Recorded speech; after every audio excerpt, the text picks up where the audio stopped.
Cette semaine, perquisition dans un appartement de Joliette la semaine dernière.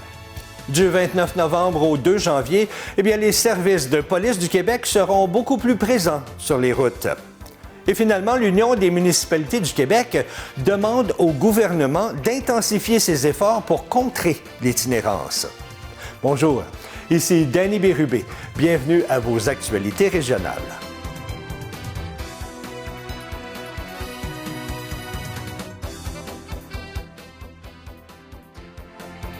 Bonjour à vous.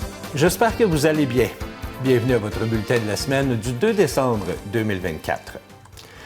La Sûreté du Québec a effectué jeudi de la semaine dernière une perquisition sur la rue Richard à Joliette dans un appartement au 3e étage. Un homme de 44 ans a été arrêté sur place.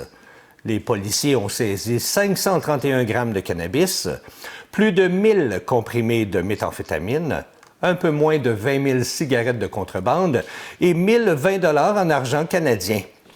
L'individu a par la suite été libéré. Le dossier sera soumis au directeur des poursuites criminelles et pénales avec une demande d'émission de sommation.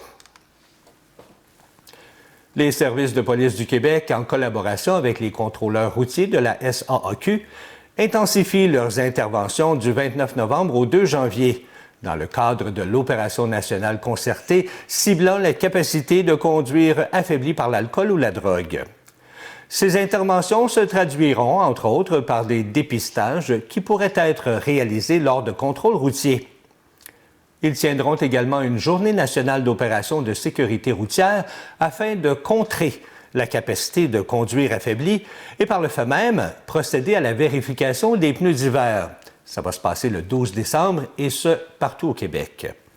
Les services de police du Québec, en collaboration avec les contrôleurs routiers de la SAAQ, intensifient leurs interventions du 29 novembre au 2 janvier dans le cadre de l'opération nationale concertée ciblant la capacité de conduire affaiblie par l'alcool ou la drogue. Ces interventions se traduiront, entre autres, par des dépistages qui pourraient être réalisés lors de contrôles routiers.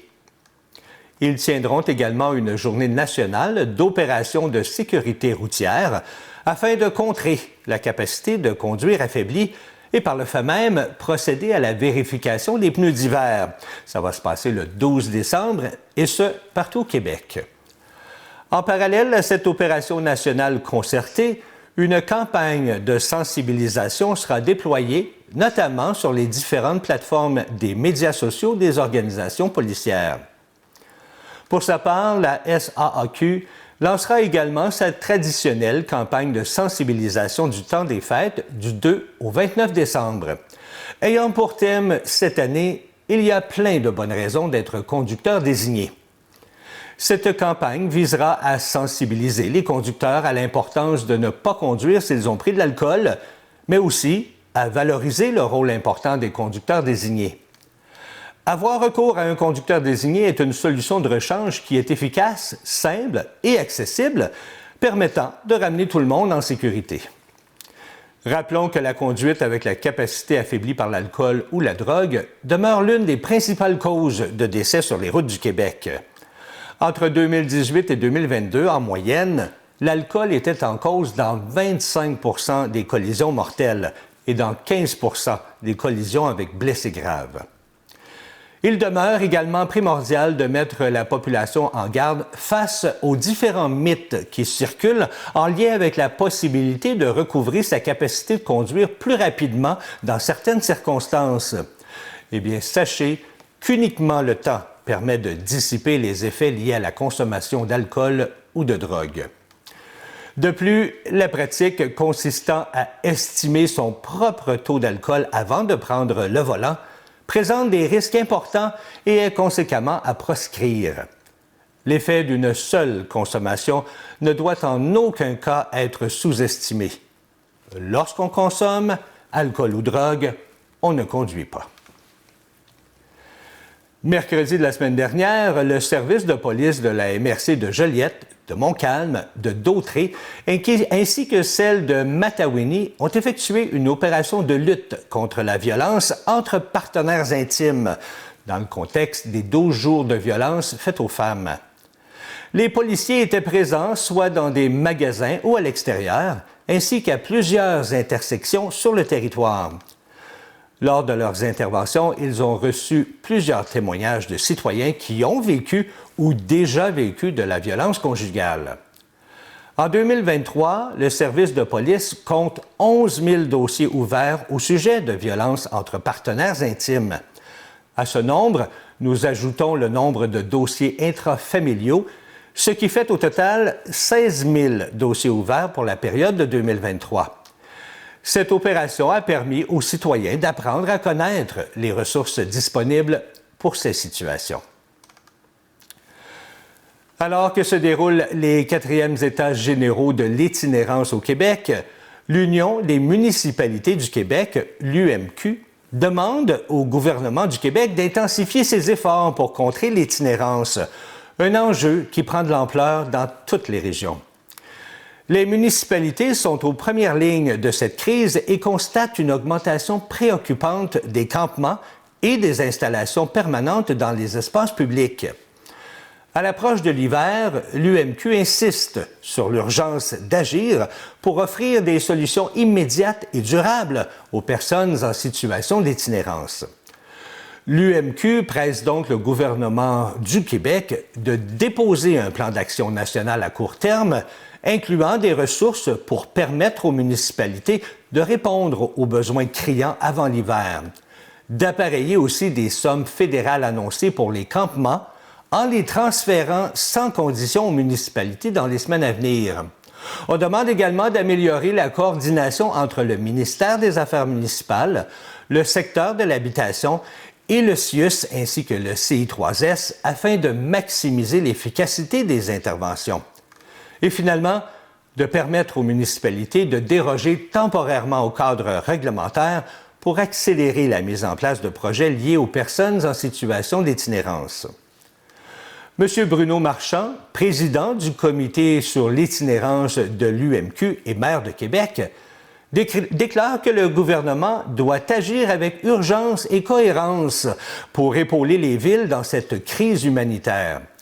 Les causes menant à l'itinérance sont essentiellement liées à des compétences provinciales comme la santé et l'habitation.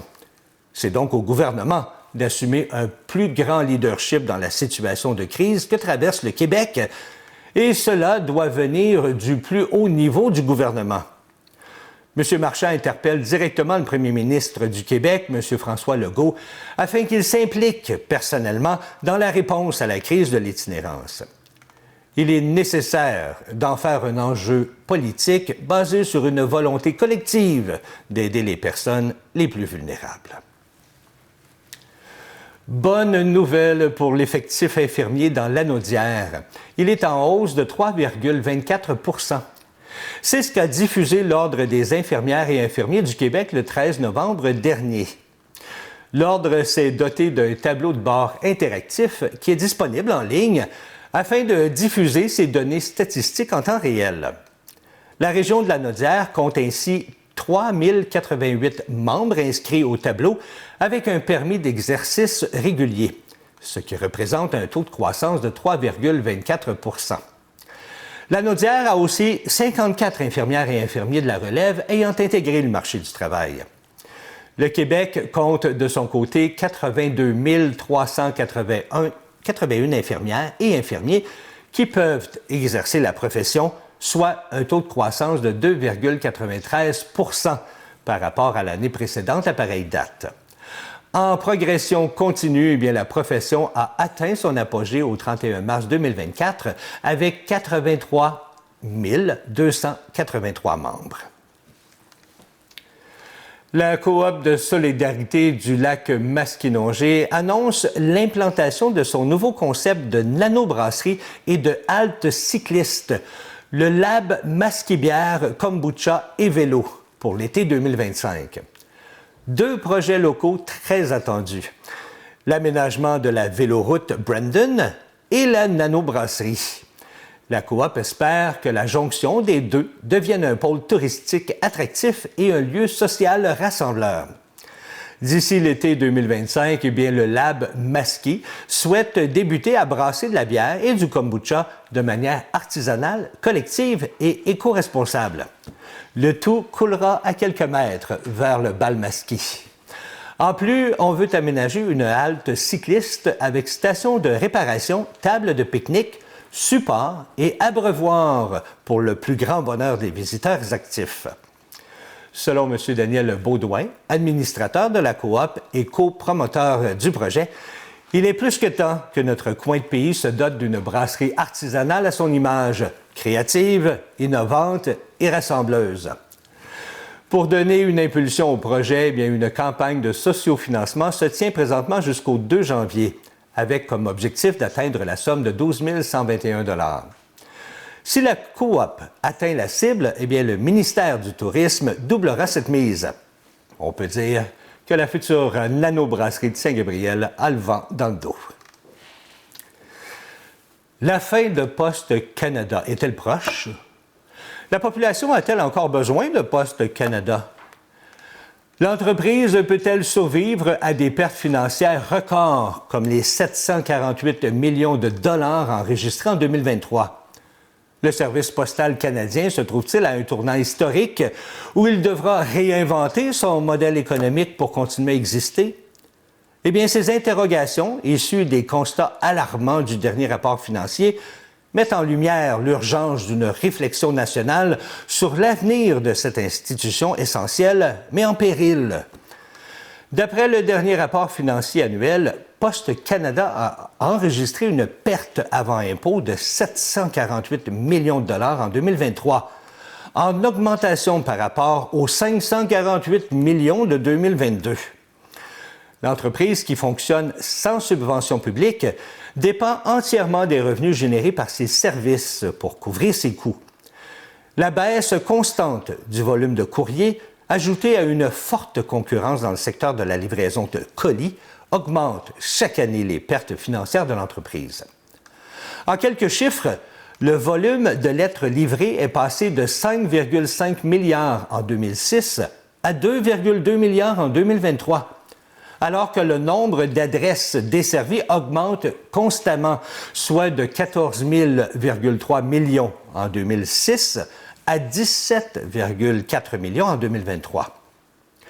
Représentant près de 68 000 employés, eh bien, le syndicat souligne de son côté l'importance d'augmentations salariales significatives pour compenser l'inflation et valoriser le travail des employés. Cependant, accorder de telles hausses pourrait aggraver la situation financière déjà critique. Selon les prévisions internes, Poste Canada ne serait plus en mesure de couvrir ses besoins en trésorerie dès 2025, sans refinancement ou nouveaux emprunts. L'entreprise prévoit d'ailleurs un besoin annuel d'au moins 1 milliard de dollars à partir de 2026 pour maintenir ses opérations. Pour rappel, le syndicat réclame des augmentations salariales totalisant 22 % sur 4 ans, selon les dernières demandes, alors que la direction propose une hausse limitée à 11,97 % sur la même période. Dans un contexte de pertes financières record, eh bien, ces revendications posent la question de la pérennité du modèle économique de Poste Canada. La grève chez Poste Canada illustre les défis d'un service postal à la croisée des chemins, coincé entre des attentes salariales et des contraintes financières. Si aucun compromis n'est trouvé, eh bien, les Canadiens pourraient voir se dégrader un peu plus ce service essentiel. Noël approche rapidement. Nous en sommes déjà rendus à la première semaine de décembre. Nous sommes qu'à quelques jours de fêter en famille. Les petits font déjà leur liste de cadeaux pour envoyer au Père Noël. Et le 24 décembre au soir, bien, ce sera la grande fête de Noël avec tous ces cadeaux et cette bouffe que plusieurs pourront profiter en famille. Mais qu'en est-il de ceux et celles qui ne pourront rien se mettre sous la dent d'ici là, ou encore le soir de Noël? Eh bien, Source de vie de Saint-Gabriel sollicite votre appui afin d'apporter du réconfort aux personnes les plus démunies de notre communauté en cette période des fêtes. Vous pouvez déposer vos dons en argent et en denrées non périssables à plusieurs endroits dans la ville, soit directement chez Source de Vie de Saint-Gabriel jusqu'au 20 décembre. On peut les déposer également chez Family Prix, Jean Coutu, ainsi qu'au Dolorato jusqu'au 31 décembre. Par la poste aussi, à la reprise du service, bien sûr, au 147 rue Beau-Soleil à Ville-Saint-Gabriel. Alors, merci de penser à ceux et celles qui n'ont pas autant de chance que nous de manger à leur faim tous les jours. Je vous parlais de station de ski la semaine passée, tout en espérant avoir beaucoup de neige pour les amateurs de sports d'hiver. Eh bien, Météo Média nous dit qu'il y aura beaucoup de précipitations, mais ce sera sous forme variée. De la neige, du grésil, du verglas et de la pluie. Les températures devraient se situer au-dessus des normales saisonnières au Québec et en Ontario cet hiver, particulièrement en janvier et février. L'automne 2024 se dirige pour être le plus doux jamais enregistré dans le sud de la province, mais une masse d'air froid devrait permettre à l'hiver d'en prendre son aise dans les prochains jours. On va retomber dans une température beaucoup plus froide pour les 2 premières semaines de décembre. Ça va faire un bon contraste avec ce qu'on a vécu dans les dernières semaines. C'est ce qu'a indiqué M. André Monette, chef de service de la météorologie à Météo Média. La météo des premières semaines de décembre favorise par contre la possibilité d'avoir un Noël blanc pour une bonne partie du Québec, selon lui. Il a également précisé que pour le Québec et les provinces de l'Est du continent, les températures plus froides tenteront de s'installer en début de saison. Mais la douceur reviendra en force au début 2025. Les températures seront donc au-dessus des normales saisonnières pour la saison qui s'étend du 1er décembre au 28 février. On prévoit plus de précipitations que la normale pour l'Ontario et le Québec, mais moins de précipitations de neige que la normale saisonnière pour les régions situées dans le sud de ces provinces. L'eau et la gadoue pourra donc avoir préséance sur la neige pendant la deuxième partie de l'hiver en raison de la chaleur. Par contre, pour les régions plus au nord, comme l'Abitibi et le Saguenay-Lac-Saint-Jean, eh bien, on aura plus de neige, même un hiver particulièrement neigeux.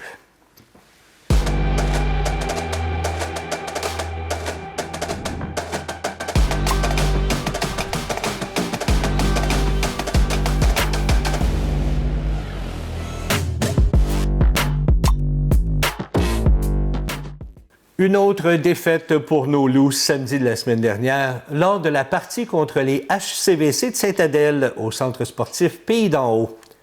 Ils se sont inclinés 5-2 contre les HCVC qui ont commencé en Lyon avec 2 buts en première période et 2 autres buts en deuxième période contre 2 buts pour les Loups comptés par le numéro 11 Mathieu Huard et le numéro 14 Marc-Antoine Brouillette. Et les HCVC ont terminé la partie en beauté avec un dernier but en troisième période par le numéro 91, Danny Coulombe, leur donnant ainsi la victoire 5-2. La prochaine partie des Loups aura lieu le samedi 14 décembre contre les Mustangs de Saint-Jean à l'Aréna Marcel Larocque de Saint-Jean-sur-Richelieu. Voilà, c'est ce qui complète vos actualités régionales. Si vous avez été témoin de nouvelles, alors faites-nous le savoir en nous écrivant ici à CTB TV. Ne manquez pas cette semaine l'émission J'ai souvenir encore.